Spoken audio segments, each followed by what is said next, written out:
Hi lovelies, I come with you today a very wonderful vanilla cake recipe. So first we are going to measure in our 800 grams of flour. Remember my flour is well sieved. So followed by 4 teaspoons of baking powder. So what I'm making today is 2 pan of 8 inches and 1 pan of 6 inches. So I'm going to go in with my 2 teaspoons of milk powder flavor, sieving, incorporate all together and keep aside. So the next thing is to measure in our 800 grams of margarine, 800 grams of flour, 800 grams of margarine. So we'll move ahead to creaming our margarine. We have to cream so that it can incorporate air, come out lighter and brighter in color. Now we follow by adding in our sugar and cream the both together. So while creaming your sugar, bear in mind that it has to be very light. You cream the both of them till you almost do not feel your sugar anymore in your butter. Now you are going to feel. Some bakers will say cream till you do not feel your sugar anymore, but no, that add excessive air to your butter at the end of the day. Please cream well. You are still going to feel sugar, some little particles in your finger when you touch it at the end of the day, but it is not going to be too noticeable.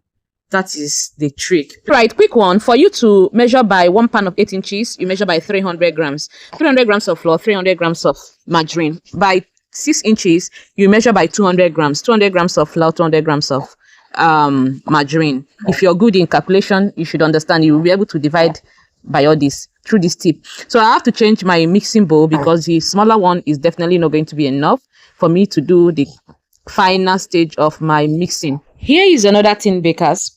Do you know that your cake recipe might be perfect, but if your ingredients that you're using to bake is not of high quality, it will definitely going to taste cheap.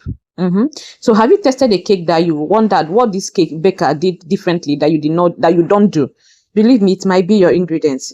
Everything might be perfect, but your ingredients might not be. So whenever you're going to buy a high quality ingredient. All right, so the next thing is to go in with our egg. I'm going to go in 3 at a time.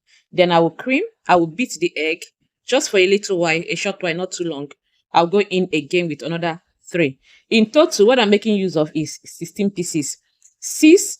Each 6 is for 8 inches, and 4 pieces of egg is for my 6 inches. So all together makes 16 pieces of eggs. All right. So once I beat in at least remaining like 6 pieces of egg in my bowl, then I will start incorporating my flour. Just watch what I'm doing here.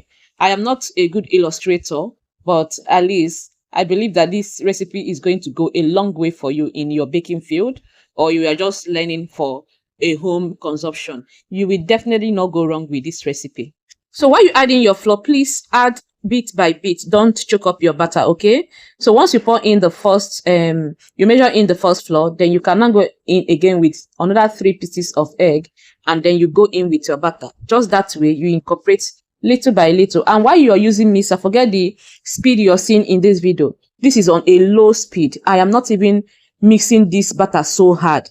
You don't mix your butter too hard. Gently with your mixer and in a low speed. Even if you have been mixing your sugar and your flour in a high speed, once it gets to adding in your flour, you lower your speed and you lower the pressure you give to your butter while mixing it, okay? Yeah. So that's it. I'll be dropping the full list of this recipe in my description bar, so do not worry. Just click on the description bar. You are going to see the recipe, okay? So the next thing to go in is our 1 cup of milk. This Hollandia full cream is equal to 1 cup of milk. You can use a whole milk, you can use full cream. In fact, the best is whole milk to use. You can even make use of your sachet peak milk, which is 12 grams per each sachet.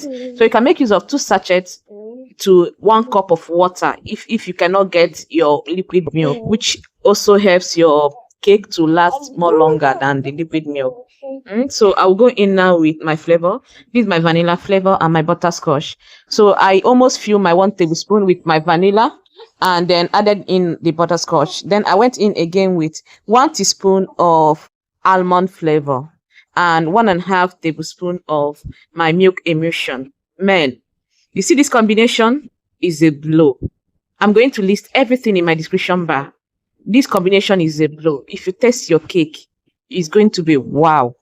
Almond flavor, butterscotch, vanilla, milk emulsion. Tell me, why won't your cake taste heavenly after making this mixture? So already my oven is preheating, and I'm pouring in my butter inside my cake pan. So I'm going to just give it a little bit tapping. Forget the speed you're seeing here. I am just tapping, so I don't spoil my butter and my cake pan as well.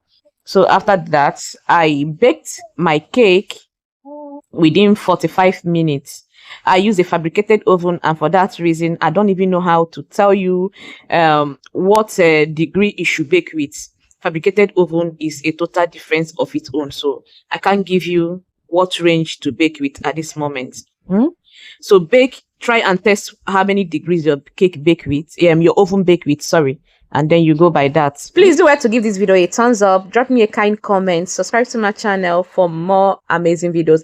In case there's any video you want me to put up here, please comment it and I'll be here. Okay, thank you, bye.